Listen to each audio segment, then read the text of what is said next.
નમસ્કાર, આપ જોઈ રહ્યા છો પ્રદેશ 24 ગુજરાતી. હું સચિન. નજર કરીએ સમાચાર પર. તો દિવાળી અને નવા વર્ષના તહેવારને લઈને પ્રવાસન સ્થળોએ લોકોની ભારે ભીડ જોવા મળી રહી છે. ત્યારે અમદાવાદમાં પણ વિવિધ પ્રવાસન સ્થળોએ મોટી સંખ્યામાં સહેલાણીઓ ઉમટી પડ્યા છે. અનેક લોકોએ કાંકરિયામાં અટલ એક્સપ્રેસમાં બેસીને મજા માણી હતી, તો ઘણા લોકોએ એડવેન્ચર રાઇડ સહિતની રાઇડ્સનો આનંદ માણ્યો હતો. આ ઉપરાંત હજારો પ્રવાસીઓએ કાંકરિયા ઝૂઓલોજીકલ ગાર્ડનની પણ મુલાકાત લીધી હતી.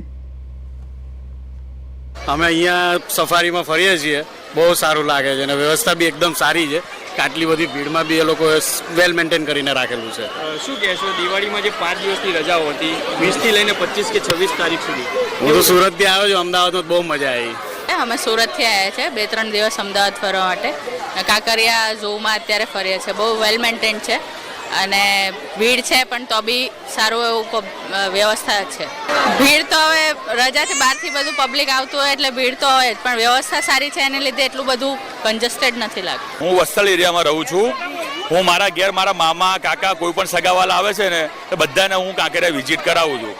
અને જે અત્યારે બહારથી જે નવી ટેકનોલોજી પ્રમાણે જે નવી વસ્તુઓ લાવે છે ને, એટલે જે ફરવાનો જે છોકરાઓને જે આનંદ મળે છે ને એ પહેલાં જો નહોતો મળતો. અત્યારે બધા છોકરા આવે ને આખો દિવસ ક્યાં પસાર થઈ જાય ને કોઈ ખ્યાલ જ નથી આવતો. અને જે પબ્લિકને આટલી ભીડભાડ રહે છે ને છતાં પણ અહીંયા ફરવાની અને મનોરંજન આનંદ બધી મજા આવે છે. 5 દિવસનું વેકેશન હતું એ દરમિયાનમાં અમે આજે આ કમલા નહેરુ પાર્કની મુલાકાત લીધી ઝૂની, જેમાં નાના બાળકોને બધા પ્રાણીઓ જે ખરા એ લાઈવ જોવા મળ્યા. જનરલી અત્યારે મોબાઈલનો યુગ છે એટલે બાળકો મોબાઈલમાં વધારે જોતા હોય, પણ એમને લાઈવ જોવે ત્યારે ખબર પડે કે ખરેખર પ્રાણીઓ આ પ્રકારના હોય, આવી રીતે એ હલચલ કરતા હોય છે.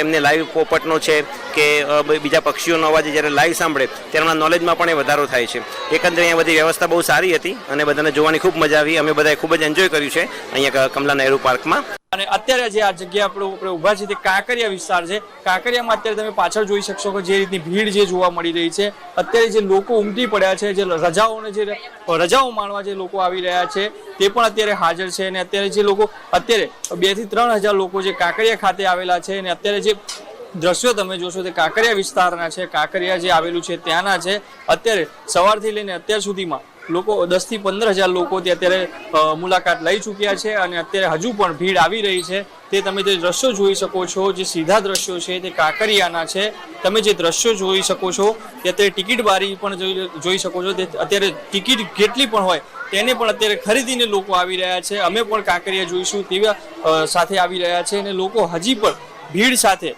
વધારામાં વધારે ફેમિલી સાથે તે પણ આવી રહ્યા છે.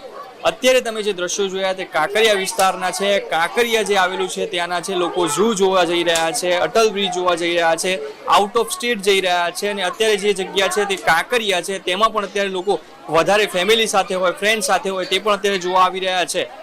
કેમેરામેન શેરખાન સાથે સ્મિત ઉપાધ્યાય.